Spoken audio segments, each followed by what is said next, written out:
As Carolyn said, I am the Deputy Campaign Manager for Paul Leon, who's running for State Senate. Paul has been a resident of the Inland Empire for 32 years. He's been Mayor of Ontario for 8 years. If you want to look at how good of a job Paul has done as mayor, just compare the way that San Bernardino looks right now and the way that Ontario looks right now. Ontario is doing fantastic. They brought in thousands of jobs in one of the deepest recessions in the last 100 years. Ontario has reduced crime, even though Democrats keep letting more and more criminals out of jail. So I'd like everyone to give a warm welcome to my boss, Paul Leon, Mayor of Ontario.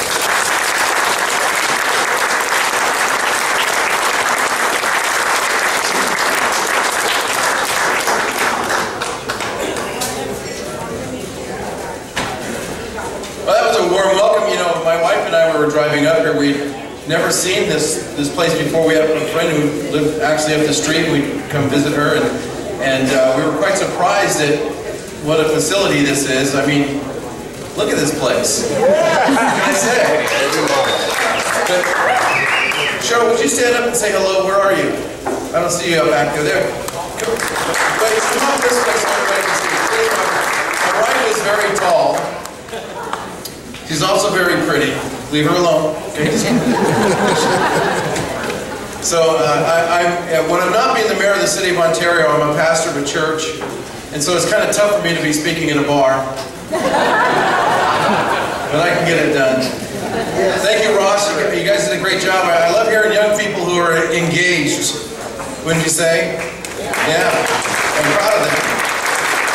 And the other thing is that I like to point out about young people is that they are an untapped reservoir of resources for us, and we certainly have to recruit them now. Well, a lot of people ask me, how did I get into politics? I was never a politician at all. What I did was I just got public notoriety accidentally. I was tasked by the county of San Bernardino to address the issues of violence in a 2 square mile area of Ontario, and I met with the chief of police, the chief in those days, Lloyd Sharp, and he asked me, well, what's your plan, Mr. Gangs and Drugs guy? And I said, well, I don't know. I think that you and I should come up with a plan, but I really want to start with kids. And he said, well, that's a long-term plan. If you're going to work with kids, you're looking at 15 years, at least. And I said, well, that's okay. I'm young enough to get started with this. That was in 1996. How many years ago was that? 19 years ago, something like that. It was a long time ago. I'm not young enough to do all that math in my brain anymore. But what happened is we did change that neighborhood, which had gangs and graffiti and drugs and killings. In fact, my wife and I, we took over the facility to begin the program, and a month later, within that month, a kid was shot and killed, and they parked in our property to go kill that kid next door. And that was pretty tragic for us. It brought everything home. But in the newspapers, they kept writing about the work that we were doing, and I decided to give the kids in the community who were used to handouts from government social programs, they were used to handouts. And they didn't work for much of anything. And I said, what these kids need is personal pride and community pride, neighborhood pride, and give them something to belong to that wasn't the gang. And so I teamed up with Toys R Us and Target. They gave me all those toys. You know, when a kid would go in and unwrap a toy at those stores, or an adult, they couldn't sell those anymore, so they put them in a big bin and they didn't know what to do with them. So I said, give them to me. I'll put the kids in that neighborhood to work, and they can buy those toys at the end of the month after they've worked. And that program worked well. We put kids, I printed my own money just like the federal government, so I wasn't worried about it.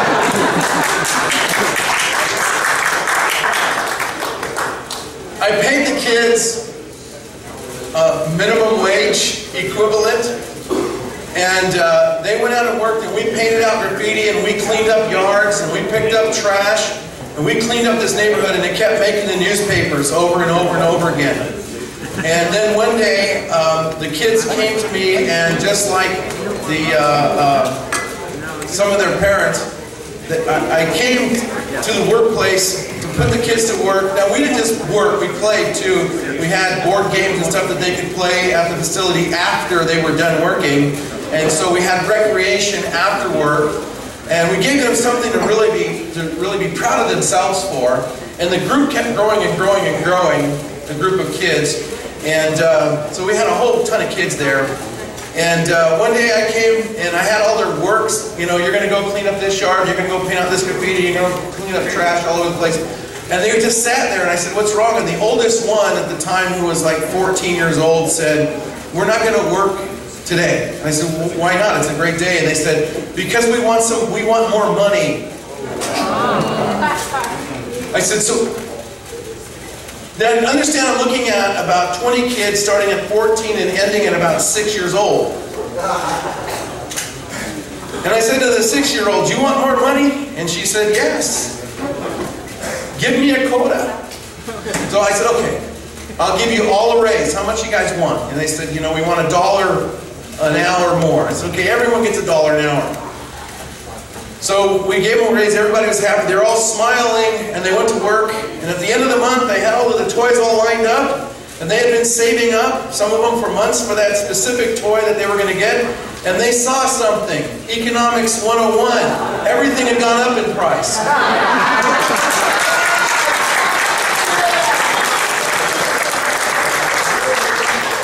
And they said, hey, this isn't fair. I said, it is fair. When you want more money, it doesn't just come out of nowhere. It has to come out of the stuff. And you want more money, the stuff costs more. That's how it works, okay? This is Economics 101. And so they said, well, okay, they just paid more. And that's how it works, isn't it? Yeah. That's how it works. Well, it's not hard to figure that out unless you're a legislator in the Democratic Party in Sacramento. Because they don't get it. And I don't get it how they don't get it. They needed to come and work for me 15 years ago. But the newspaper started covering all of those works and the things that we were doing, and they started calling me great things like, you know, the jewel of the city and a diamond in the central Ontario and all this stuff. So when there was a vacancy created in the Ontario City Council, and they were looking to appoint somebody because Gary Obit, my good friend today, I didn't even know the man in those days, he had become mayor and his council seat was vacant. I was sitting at a breakfast table with my wife, and I was reading the newspaper like this, you know, double folded, and there was an article about me over here, and on this side there was an article about the mayor and his decision to fill that seat. And I was reading it, and it said, they asked him, who of the 14 applicants was he going to support? And he said, none of them. I want somebody who's going to become a council member who's not promising to do something, but who's doing something. And the only one I see in the whole city is that guy Leon, Paul Leon, down in the center part of the city that I read about in your papers. And I looked at my wife and I said, is there somebody else named Paul Leon in the city? I don't know who he's talking about. As God would have it, it's the craziest thing. I put the paper under my arm and I went to the Albertsons down the street, and I don't know about you guys, but I always pick the longest line. It doesn't matter. They can be, you know, 2 people here, 10 there. I get in the 2 people. It takes longer than the 10. It doesn't happen. So I'm standing in line for 10 minutes, and the guy right in front of me turns to pay, and it's the mayor of Ontario. And I said to him, I go, hey, aren't you the mayor here? Isn't this you? And he goes, and if you know Gary, he said, that's right, that's who I am. He has a real deep voice. That's right. And I said, hey, well, did you say this? He said, yes, I did. I said, who did you say that about? Who is that guy, Paul Leon? And he literally looked me up and down. He goes, you know, I think it's you. I said, well, okay. I said, what do you want me to do? He said, just go and apply tomorrow morning, because it was like Sunday morning, this day was Sunday morning. He goes, so go and apply tomorrow morning, and I will back you to become the next city council member. That's how it happened. I wasn't looking for it, I wasn't planning it. I had no idea what I was getting into. I don't know if I love him or hate him today. But that's how it happened.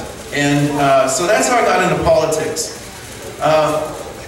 Later on, when Gary became the county supervisor for the 4th District, it left his mayor seat empty with 2 years on it. I ran and I was elected against a very well-funded Democratic former council member, former city attorney.